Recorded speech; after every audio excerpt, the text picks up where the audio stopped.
Welcome to the channel. My name is Matthias. Today we're going to talk about the Christopher Yost run of New Warriors. It was 12 issues long. And I do have to say, I had a blast reading it. I really love the characterizations that we get with each one of the members of the team. The lineup is pretty fantastic. We have Justice, who would be a old school New Warrior member. You have Speedball, who is dealing with some issues. Things get really fascinating with Speedball. You also have the Scarlet Spider-Man, but it's not Ben Reilly. This is the Kane Scarlet Spider-Man. So he's such an asshole all the time, and I really love it. Then you have the Sam Alexander version of Nova, who is like this younger kid Nova. And then we get a batch of newer characters that I was fascinated by them. We have Hummingbird, who was sort of like the sidekick to Scarlet Spider-Man. Then we have Sun Girl, who is a character that came out of the Superior Spider-Man Team-Up series. Then we have this really weird Inhuman character called Haechi, who's like this weird dragon unicorn guy. It's a shame that there's no Night Thrasher on the lineup. Again, I just can't understand why there's New Warrior series without Night Thrashers. I'm not sure that during this particular time the original was still dead, but you had his brother that was also using the Night Thrasher moniker. He doesn't pop up.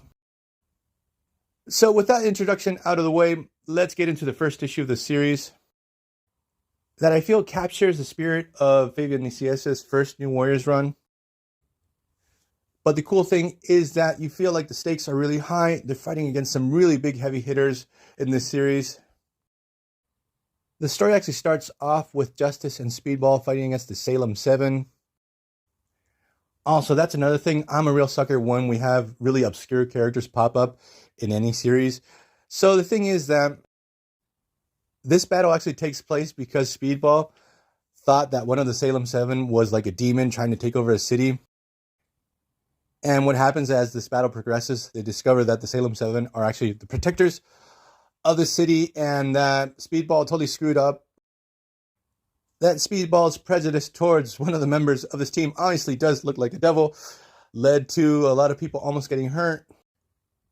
Then the story cuts to Kane, who seemingly has left Houston. That was like his main place of operations.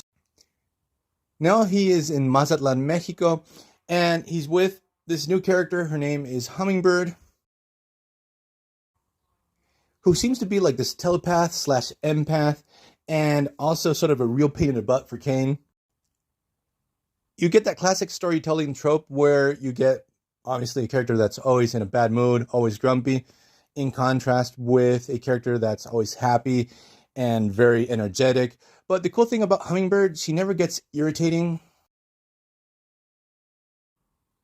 So what happens is Scarlet Spider is able to stop a mugging, but the dialogues with him are freaking hilarious. Like, he saves these two tourists, but he treats them so badly. Then we get the introduction of Sun Girl, who she's out doing normal superhero stuff in New York City when something happens in a subway. She goes down to investigate.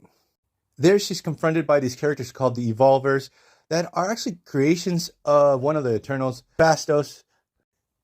So these characters actually popped up in Christopher Yost's run on X-Men, where they had a run-in with these creatures that sort of were like the caretakers of humanity. They were created to maintain its purity. Now they have arrived to New York City, and they're trying to kill off the Morlocks again. Like, the Morlocks never catch a break. So Sun Girl jumps into battle. It's super cool to see Marrow in the fight too.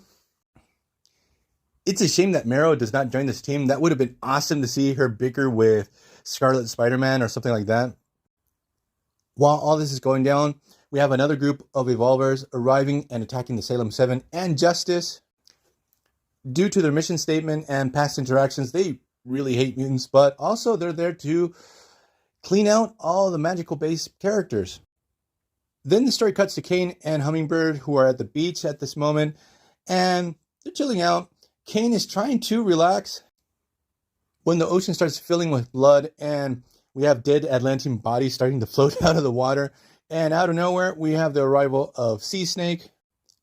Then the story cuts to Sam Alexander, who's fighting against an extremely obscure character. His name is Hybrid. He comes from the pages of ROM. When all of a sudden he gets blasted from behind, and we discover that the one that's controlling this whole situation, the one behind the Evolvers, is actually the High Evolutionary. We actually saw that he had killed all his servants, the Animan, in the first page of this issue. We even had the tragic death of poor Bova. But the thing is that the High Evolutionary and the Evolvers obviously seem to have a common cause. They have to clean the Earth before the arrival of the Celestials. But we're going to leave this video here. I hope you guys liked it. See you guys next time. Bye.